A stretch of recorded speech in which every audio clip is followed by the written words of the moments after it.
Some of the best who have ever worn red in attendance in front of the Wall of Honor after training on Wednesday ahead of Toronto FC's 11th home opener as they take on Sporting KC on Friday night.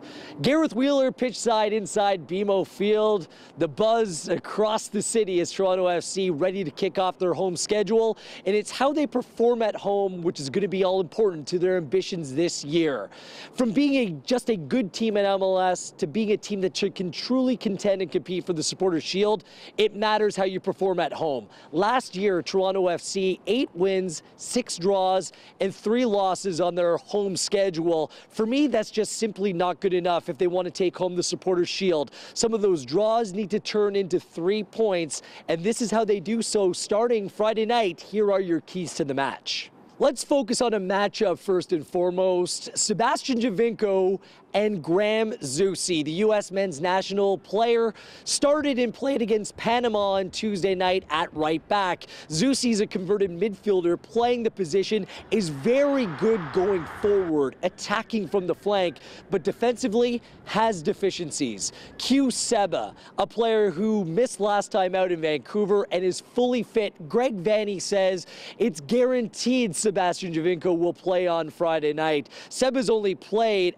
a game and a half of football this season. He's raring to go, and he's so good when he drifts out to the left and finds pockets of space. He can find joy up against Graham Zusi, especially with Justin Morrow overlapping on the left-hand side. It can be a headache for Kansas City and good news for Toronto.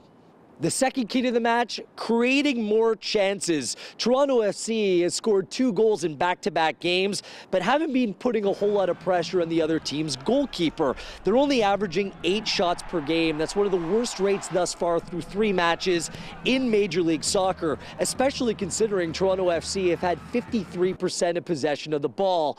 Now, look for them to really control the play much more, playing at home field. When you're playing away from home, you're playing a little bit of a different style, and yes, those chances are going to be few and far between, but they have to be much more active in and around the 18-yard box and in the attacking third by picking up the tempo, finding space in behind the back line, and taking more shots towards target. And finally, they need to control the tempo. Tempo is everything on home field, taking the play to an opponent. And the fact that Toronto FC only picked up the 11th most points at home last season, that leaves room for improvement. Against Sporting Kansas City, they love to possess the ball as well. 56% possession thus far this season, and a league best 14.7 shots per game. Toronto FC needs to make sure that they're playing the game in the other end. Kansas City likes to press high, creating turnovers, which gives them a lot of possession of the ball. Whether they'll be able to do so against Toronto FC remains to be seen. Roger Espinoza just played 2 games for Honduras. He has to be fatigued, and he puts a lot of pressure on the ball. So look for Michael Bradley and the players around him to control the tempo, and if they pick it up and play a faster game on what should be a wet and fast field on Friday night, it bodes well for TFC.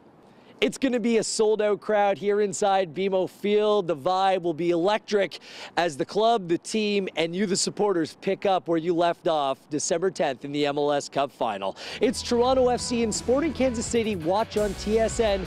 Coverage begins at 7 p.m. Kickoff at 7:30.